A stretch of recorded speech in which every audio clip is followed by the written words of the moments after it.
बिस्मिल्लाहिर्रहमानिर्रहीम, अस्सलाम वालेकुम। आज हम बनाने जा रहे हैं बीफ के गोला कबाब और सीख कबाब। एक ही तरह की रेसिपी, लेकिन गोला कबाब भी उससे आप बना सकते हैं, सीख कबाब भी बना सकते हैं। बोनलेस बीफ हमने लिया है, बड़े बड़े पीस मैंने ले लिए हैं। आप किसी भी हिस्से का बोनलेस ले सकते हैं बीफ, इसमें कोई इशू नहीं है। और लेकिन इसका रेशो जो है ना, वो मैं आपको समझाना चाहूँगी कि 20% आपने इसमें कबाब के अंदर चर्बी डालना होती है लाजम। जो आप बाज़ार में कबाब लेके खाते हैं ना, वो इसलिए इतनी जूसी, टेंडर और मज़े के होते हैं क्योंकि उसमें चर्बी का यूज़ किया होता है उन्होंने। तो इसलिए आप भी, अगर आप 1 kg बीफ का कबाब बना रहे हैं तो 800 ग्राम आप बीफ लेंगे और 20 ग्राम आप चर्बी लेंगे। चर्बी जब भी आपने लेनी है, किडनी की चर्बी लीजिएगा। ये जो इस तरह की सख्त वाली और खुशक वाली चर्बी होती है ना, वो वाली इसमें यूज़ होती है। बाकी किसी भी पार्ट की चर्बी नहीं यूज़ होती, तो ये वाली आपने लेनी है। तो यहाँ पे हमने 20% चर्बी का यूज़ किया है और बाकी हमने बीफ लिया है। तो आपने जिस भी मिकदार के बनाने हों, उस हिसाब से आपने 20% चर्बी उसमें यूज़ कर लेनी है। दूसरी और इम्पॉर्टेंट, मोस्ट इम्पॉर्टेंट बल्कि टिप ये है कि आपने गोश्त को पहले ख़रीद के धो के अच्छी तरह उसको खुशक कर लेना है। नमी बिल्कुल नहीं होनी चाहिए गोश्त में, क्योंकि हमने जब कट करना है उसके बाद हमने नहीं धुलाई करनी इसकी।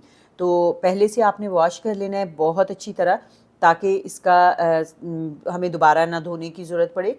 और जितना बीफ ड्राई होगा ना, उतना ही हमें इसकी बाइंडिंग के लिए कोई और चीज़ एक्स्ट्रा डालने की ज़रूरत नहीं पड़ेगी। अगर बीफ में नमी होगी, पानी होगा, तो फिर बीफ कबाब हम जब बनाएंगे तो वो टूट सकते हैं, सीख पे टिकेंगे नहीं। तो यहाँ पे हमने 3 प्याज ले लिए हैं और उसको काट लिया है। इसको भी, इसमें भी चूँकि पानी होता है प्याज में, तो हमने क्या करना है कि चॉपर में डाल के इसको चॉप कर लेंगे।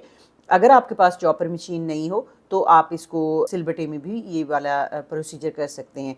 और यहाँ पे एक्स्ट्रा पानी जितना भी है वो हमने निकाल देना है। हमें प्याज चाहिए लेकिन उसका पानी हम रिमूव करेंगे, ताकि हमें ज़्यादा से ज़्यादा खुशक चीज़ें मिलें। हमें नमी वाली चीज़ें कबाब के अंदर बिल्कुल नहीं चाहिए। और अच्छा रिज़ल्ट लाने के लिए ना, आपने रेसिपी को स्टेप बाय स्टेप फॉलो करना है। इंशाल्लाह आपको बिल्कुल वही टेस्ट मिलेगा कबाब का जो आप बाज़ार में लेके खाते हैं।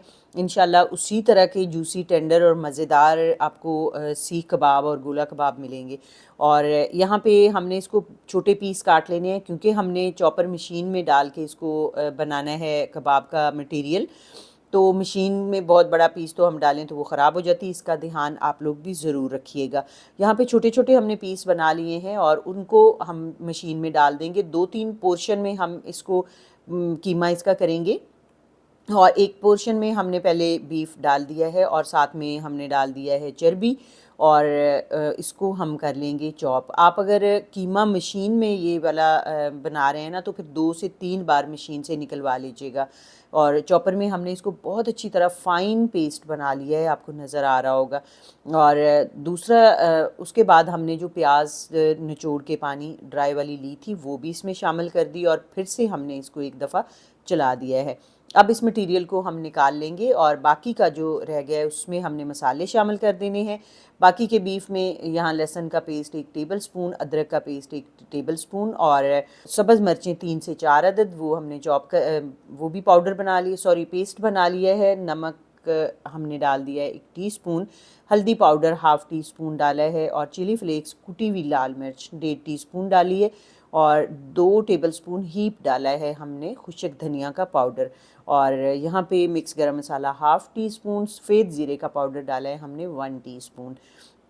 और इसको, बीफ को हम मसाले के साथ इसको भी कर लेंगे, अच्छी तरह पेस्ट बना लेंगे। और यहाँ पे बन चुका है। तो अब हमने पहले वाला जो बीफ था और ये वाला बीफ, इन दोनों को बहुत अच्छी तरह हमने वेल कंबाइन करना है, क्योंकि मसाले हमने सिर्फ इसी में डाले हैं, पहले वाले में नहीं डाले। तो इसको अब आपने हाथों की मदद से बहुत अच्छी तरह नीड करना है। जिस तरह हम आटा नहीं बना रहे होते हैं, आटा गूंदते हैं, सेम एज़ इट इज़ आपने गूंदना है। 10 से 12 मिनट आप इसको गूंद के तैयार करिएगा, क्योंकि जितना अच्छा आप इसको गूंदेंगे ना, ये उतना ही अच्छा रिज़ल्ट देगा। यहाँ पे हमने चिकन टिक्का पाउडर मेरे पास पड़ा था, वो मैंने डाला है। बिल्कुल ऑप्शनल है, हो तो डाल दीजिएगा, अदरवाइज़ आप इसको स्किप भी कर सकते हैं। ये जो आखिर में मैंने डाला है ना, ये मीठा सोडा डाला है। मीठा सोडा 1/4 टीस्पून डाला है। इससे ये बहुत ही मज़े के थोड़े फूले हुए कबाब बनेंगे। तो यहाँ पे मटेरियल को 10-15 मिनट गूंद लेने के बाद हमने फ्रिज में रख देना है 1 घंटे के लिए। 1 घंटे के बाद ये सेटल हो जाएगा अच्छी तरह और हमने इसके अभी कबाब बनाने हैं। मेरे पास चॉपस्टिक्स हैं, मैं उस पे बना रही हूँ। आपके पास स्टिक हो, आपके पास कोई भी चीज़ हो, इवन कि कुछ भी ना हो तो आप वो जो स्ट्रॉ नहीं होता है थोड़ा सा हार्ड वाला, उस पे भी बना सकते हैं। तो चॉपस्टिक के ऊपर मैंने इस तरह गोला कबाब भी बना लिए हैं और सीख कबाब भी। आप यहाँ पे देखें कितने अच्छे चिपक रहे हैं, कोई भी टूट नहीं रहा, कोई बिखर नहीं रहा। तो बहुत अच्छी तरह जो हमारा मटेरियल है वो इसके ऊपर बैठ गया है। यहाँ पे आप एक चीज़ को याद रखिएगा कि हमने कोई एक्स्ट्रा चीज़ बाइंडिंग के लिए नहीं डाली, फिर भी कितने अच्छी तरह कबाब हमारे सीखों के ऊपर टिके हुए हैं। यहाँ पे हमने चूल्हा जला के एक स्टैंड रखा है और उसके ऊपर ना सारे कबाबों को इस तरह हीट दे ली है। कोई 2 मिनट के लिए हमने चारों साइडों से थोड़ा थोड़ा पका लिया है। इसका क्या फ़ायदा है, एक तो आप सीख के ऊपर से उतार बहुत आसानी से सकते हैं, टूटेंगे नहीं, और दूसरा हाफ़ डन करके इस तरह आप फ्रीज़ कर सकते हैं पूरे रमज़ान के लिए। यहाँ पे इस तरह से फ्रीज़ करके आप रख दें, जब भी आपने बनाना हो अफ्तारी में, सहरी में, कब भी, तो आपने निकाला, थोड़ा सा डीफ्रॉस्ट किया और उसके बाद आप ग्रिल पैन या जो भी पैन आपके पास हो वो लेके तो उस पर आप इसको शैलो फ्राई कर लीजिएगा। इसके बाद का जो ये आपने प्रोसीजर इससे पहले वाला करके अगर रख लिया ना रमज़ानों में, तो ये वाला जो काम है ये ओनली टोटल 3 से 4 मिनट का काम है और 3 से 4 मिनट में आप बहुत मज़ेदार सीख कबाब आप तैयार कर सकते हैं रमज़ानों में।